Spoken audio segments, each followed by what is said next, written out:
चंगू मंगू हा 1990चा मराठी चित्रपट आहे. हा एक हास्य मनोरंजक चित्रपट आहे. या चित्रपटात अशोक सराफ आणि लक्ष्मीकांत बेर्डे यांनी मुख्य भूमिका साकारल्या आहेत. चंगू आणि मंगू ही एका श्रीमंत माणसाची मुले असतात.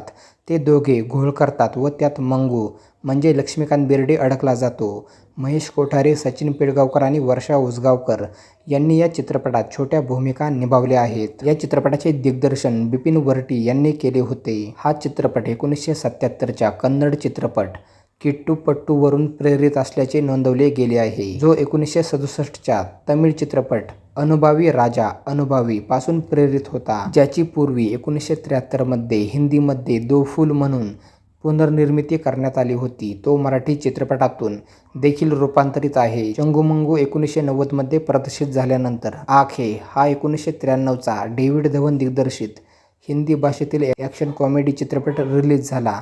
यात गोविंदा दुहेरी भूमिकेत होता आणि चंकी पांडे हा बॉक्स ऑफिसवर ब्लॉकबस्टर ठरला आणि 1993मधील सर्वाधिक कमाई करणारा भारतीय चित्रपट आहे. तर मित्रांनो, तुम्ही चंगू मंगू हा चित्रपट पाहिला आहे का?